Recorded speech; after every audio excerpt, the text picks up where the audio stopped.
أعوذ بالله من الشيطان الرجيم بسم الله الرحمن الرحيم. The last thing I want to share with you, and this is again the introduction, the last part of my introduction, is that when we read the Quran or when we try to understand the Quran, there are some things I want you to deconstruct in your mind, deprogram, get them out of your system. The first of those things is this is a book for knowledgeable people. This is a book for people that have a lot of knowledge, that are very well versed in religion, that are scholars or imams or speakers or khatibs or you name it. That's who this book is for. I want you to let this out of your mind, that when you read the Quran you're thinking, this book is a very academic kind of exercise. Oh, it's a religious, spiritual text. I don't even want you to think about it like that first. You know what I want you to think about it like? You know when you have a real problem? A lot of us have problems. We have family problems, we have marriage problems, we have problems with our in-laws. But you say that's normal, right? So there's a problem with our in-laws. Some of you have problems with your kids. Some kids have problems with their parents. Friends have problems with each other. Some of you have problems at work. Some of you have problems in business. We have all kinds of problems. And when people have really bad problems, you know what they do? They go talk to a friend. Man, can I talk to you? This thing's really bothering me. And you call a friend and you're on the phone with them for an hour, talking about your problem. Right? This is what most of us do. And hopefully people you talk to about your problems are in your family. But for most of us, the problem is the family, so you got to find somebody else. Right? And this gave birth to really a gigantic scam industry, even though there are some very legitimate psychologists out there, but a lot of therapists are just crooks. They'll call you over, charge you $350 an hour and say, tell me how you feel. Tell me about your problems. And you'll talk about your problems for an hour, and at the end of that they'll say, do you feel better? I'll say, no, you're supposed to tell me something. I was like, no. My way of getting you to feel better is to talk about your problems. But you know, when we talk to Allah about our problems, then He gives us counsel. He gives us therapy. He gives us advice. That's what the Quran is supposed to be. When you're having problems, and all of us do have problems, the Quran is supposed to be Allah giving you and me very relevant advice for my life and your life. It's a personal relationship. It's not an academic relationship. It's not this superficial kind of relationship. First and foremost, it's a personal relationship. And when Allah is giving instructions, even when He's telling stories of the past, you're supposed to not be thinking only about the past. What should you be thinking about? Yourself. I'll give you one example of that and I'll go on. I'll give you a scary example of that. Not only should the Muslim be thinking about himself when he's listening to the Quran says or teaches us that even the kafir, the one who hates the message of the Quran, the one who disbelieves in the message of the Quran, when they listen to the Quran, even they shouldn't be thinking about the past, they should be thinking about themselves. Where did I get this from? I told you 2 surahs mention a lot of stories of previous prophets. Which 2 surahs did I highlight today? Hud and Shu'ara, right? 11 and 26. And Surah Hud once again. Very interesting phenomenon. I was actually sharing this with some brothers this morning. And later this evening at Iftar. Allah decided to destroy the nation of Lut. You know that? Allah decided to destroy the nation of Lut. You know how He decided to destroy them? فَإِذَا جَاءَ أَمْرُنَا جَعَلْنَا عَالِيَهَا سَافِلَهَا. When our decision came, we decided to make their high points their low points. You know what that means? Their buildings were very high.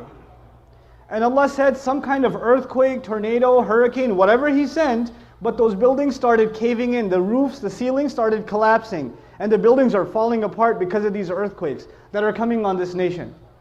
You know what happens when earthquakes happen, right? What are you supposed to do in an earthquake? You're supposed to get out of the building. Especially if it's a minor earthquake, stand underneath the doorways, right? Stand underneath the strong construction. But if it's a major earthquake, get out of the building, be outside.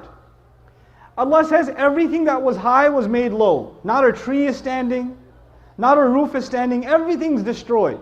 When everything's destroyed, many people get crushed. But the people who didn't get crushed, where are they now? They're outdoors. There's no roof left. This was phase 1 of the punishment. فَأَمْطَرْنَا عَلَيْهِمْ حِجَارَةً مِّنَ السَّمَاءِ حِجَارَةً مِّن سِجِّيلٍ مَنْضُودٍ. He says, we started raining on them. Now you have no roof left, you have no tree left, you have no shade left. So when it's raining, do you have anywhere to go? No. What kind of rain was this? A rain made of stones. And then he adds the word mandud, which means, and I think you guys in Houston can appreciate this. You ever heard of this thing called flash floods? Right? The rain comes like a slap, like kush. And then you say, okay, it's done. And then 2 seconds later, another slap, like gush. Like it falls like a bucket fulls in one shot instead of light drizzles. Allah says the stones would come from the sky, one big smack. And you would think it's done. Then another layer, then another layer, then another layer. You know, I was giving the younger guys examples because they play a lot of Modern Warfare or whatever else. It's like, brrr, brrr. It's like that. You know, reload and then again, reload and then again, reload and then again. It kept on coming like that. And then the next ayah tells us something even more scary. Says musawwamatan. Musawwamatan. Every single pebble had been branded, like it had the criminal's name on it. You know how in sniper fire you target very specifically? Every single bullet that Allah sent from the sky was told, this is who you're going to hit, this is where you're going to hit them. Exact targeting. First, Allah brought the targets out of the houses. Because if they were still inside the house, you can't hit them. So first Allah shook the houses and got them out of the way. Now they're outdoors, now the firing begins. The firing squad begins. And at the end of all of this, you know what he says? Of course, what nation did I just tell you about? Lut. And you know who the first people listening to this was? The Quraysh are listening to this. And the Quraysh were listening to this. And to them, this is old history. This is not something that happened that they saw. This is old history for them. Allah says in the same ayah, وَمَا هِيَ لِلظَّالِمِينَ بِبَعِيدٍ. Watch out. For anybody who does wrong, this isn't that far away. For anyone who does wrong, this isn't far away. Who should they be thinking about now? Themselves, immediately. The history lesson became alive for them. You used to be a party animal yesterday.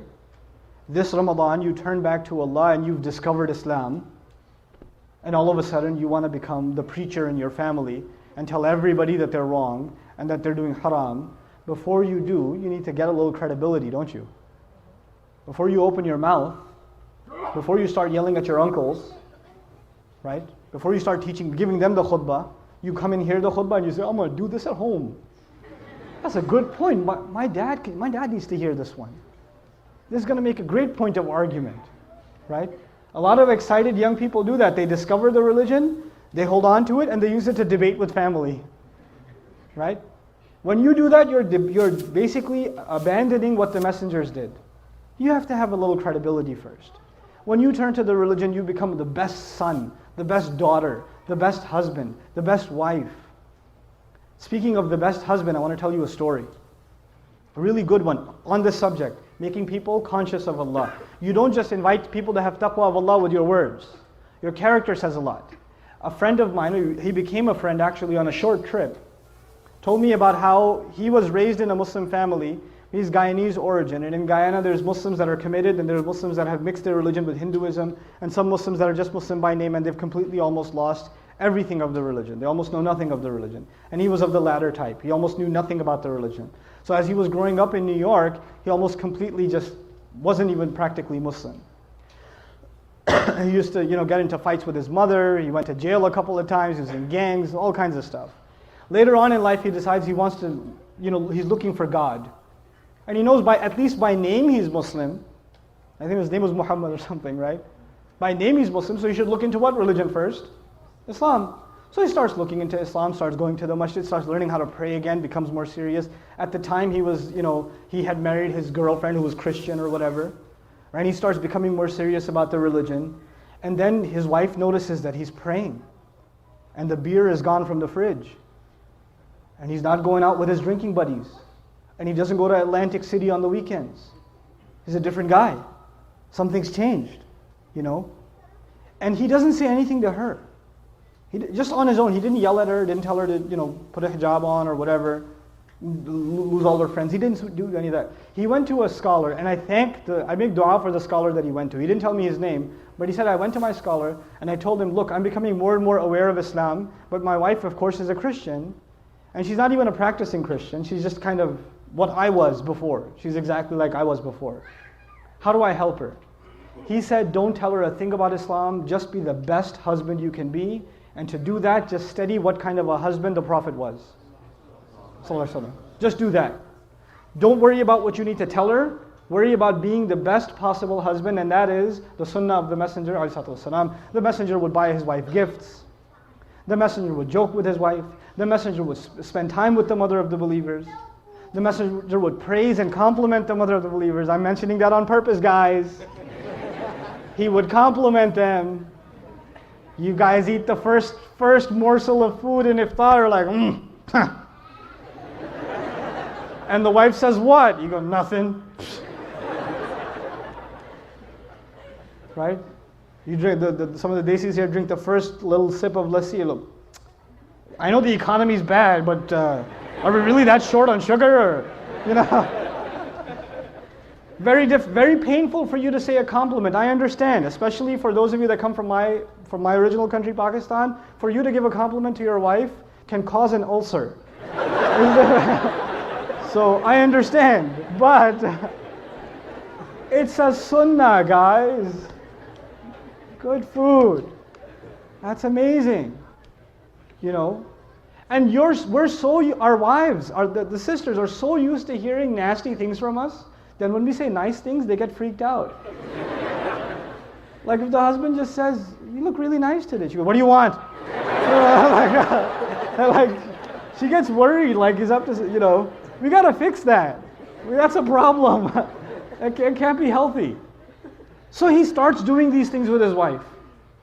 And in the beginning, he used to argue with her sometimes about Islam and tell her how Christianity doesn't make sense. How can 3 be 1 and 1 be 3? All those kinds of arguments, you've heard them before, right?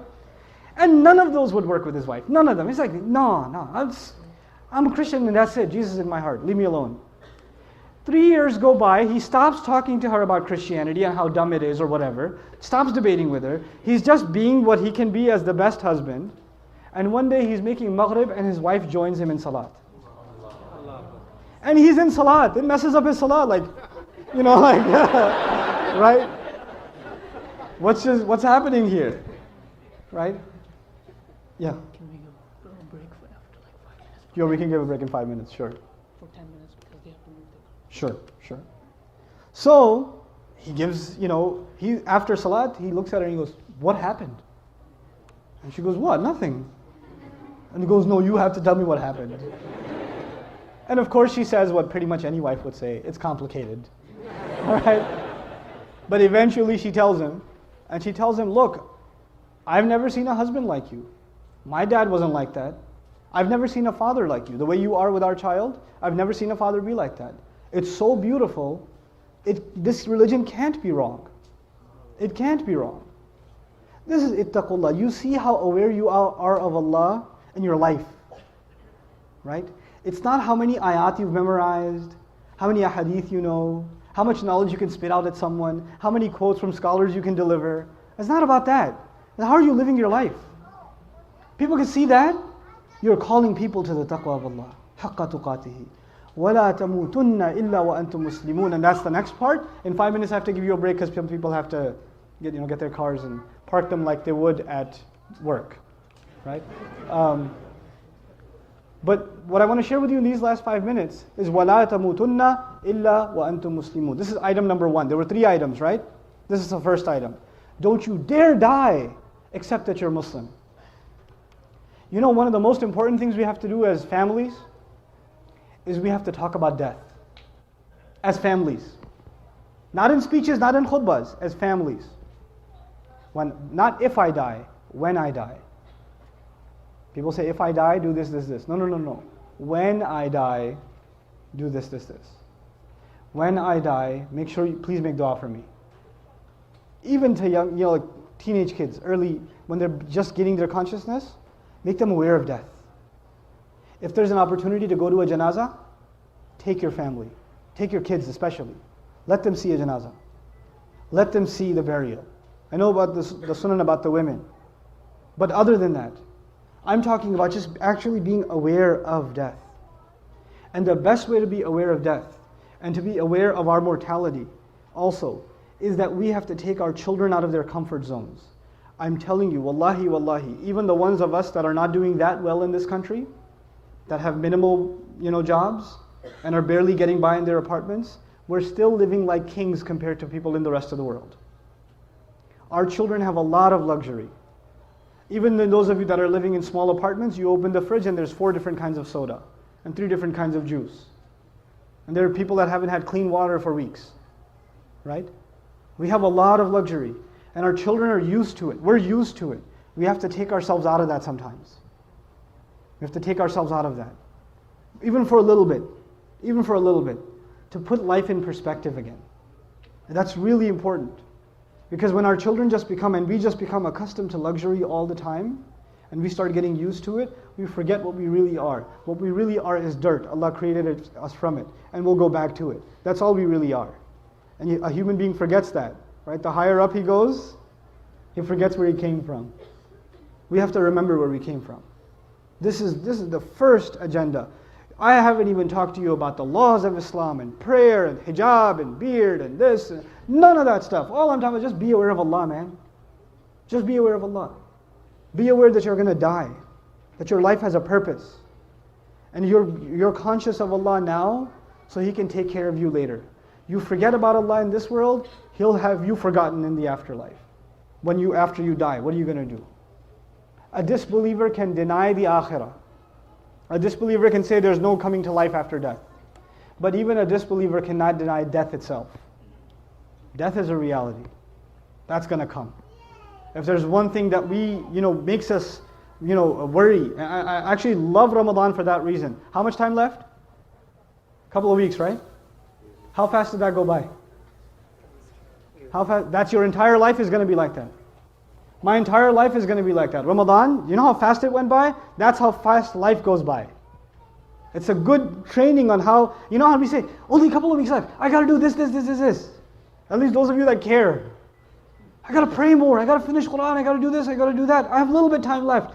If you can develop that attitude in Ramadan, you should transfer that attitude to the rest of your life. I only have a little bit of time left. I got to get some stuff done. I got to put this investment in place. So once I'm gone, I keep getting the credit. The sadaqah jariyah, I keep getting it. From my children, from what I taught, from what I help people with, from good things I did in this world. This is our first campaign. For our families before anybody else. And worry about family before you worry about anybody else. If we can do that, inshallah ta'ala, we're going to be ready for the next phase of this campaign that will create this beautiful society that Allah wants us to become.